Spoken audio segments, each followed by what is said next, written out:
kung hindi ka makatulog sa gabi sa kakaisip kay crush. Aba, mahawa ka naman sa sarili mo. Mas malusog pa yung eye bags mo kaysa sa'yo eh.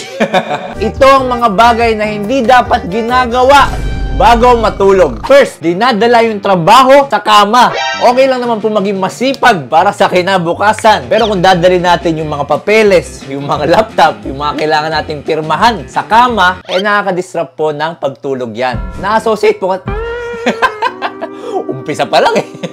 Na-associate po kasi ng brain natin na parte ng trabaho yung bedroom. So, ano nangyayari? Nahihirapan mag-relax yung brain natin. Mas nagiging alert siya lagi. Pag nangyayari yun, dadami yung iniisip natin at mahirapan tayo makatulog. Siyempre, mahirapan din yung posture natin. Kasi, di ba, sa kama, wala namang sandalan dun. Walang magandang upuan. So, ang tendency, nakayuko kang ganun habang nagtatrabaho. O kaya, yung muscle mo dito, mag-i-spasm, sasakit siya. At kung matapos mo man yung mga homework mo, yung mga trabaho mo sa kama, masasacrifice yung quality ng sleep mo. Kahit makatulog ka sa gabi, hindi siya ganun ka-restful. Paggising mo, para ka pa ring pagod. Kaya mga boss, mga mister, iwasan natin magtrabaho sa kama. Dapat si Mrs. lang ang tinatrabaho sa kama.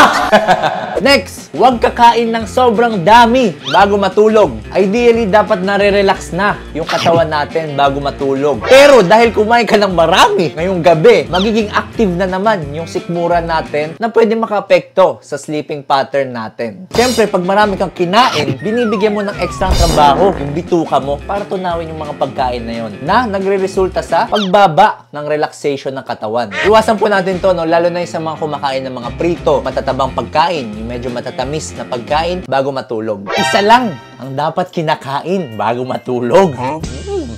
Tingin ko alam mo eh, ha? Ang dapat kinakain bago matulog, letter T, ang simula. I-comment sa baba bago ko sabihin. Teka, parang ibang letter T ang nababasa ko sa comment section eh. Letter T, as in tsaa.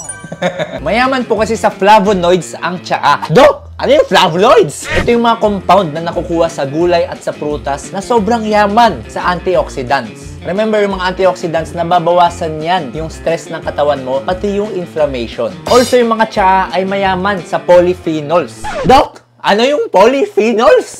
Yan po yung compound na tumutulong para sa pagtulog natin. So, according to this study, New Perspectives on Sleep Regulation by T, polyphenols play an essential role in regulating sleep and mood. After consuming polyphenols, sleep duration is prolonged and the quality is significantly improved in humans. Pero, ang piliin nyo is yung mababang caffeine ng tsaa. Subukan nyo yung ginger tea tsaka chamomile tea. O yung mga nag-comment na ibang letter T dyan, paki-edit na.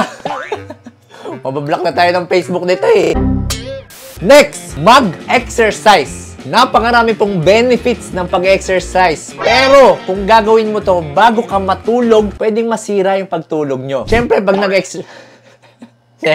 Siyempre, pag nag-exercise, medyo magkakaroon ng stress yung katawan nyo, tataas yung temperature ng katawan, magiging alert yung mind nyo, at magiging active ulit yung katawan nyo. Pag nangyari yan, mahihirapan po kayong mag-relax at makatulog. Kung tuwing gabi lang po talaga yung time nyo mag-exercise, ang pwede nyo gawin, dapat medyo light lang and wag masyadong high intensity yung exercise nyo. Pwede kayong mag-yoga, pwede kayong mag-stretching na konti. Kung magkakaroon naman kayo ng high intensity exercise, maganda kung gagawin nyo 2 to 3 hours before kayo matulog. Next! Huwag nang hintayin na mag-good night si crush.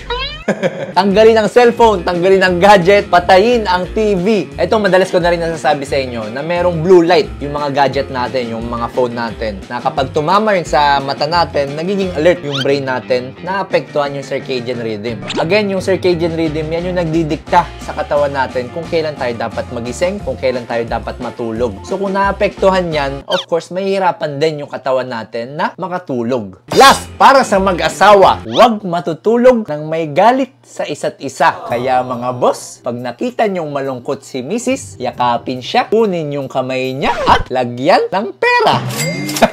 Kung meron kayo ng comment down below and kung nag-benefit ka sa video na to, please follow my Facebook page and subscribe to my YouTube channel.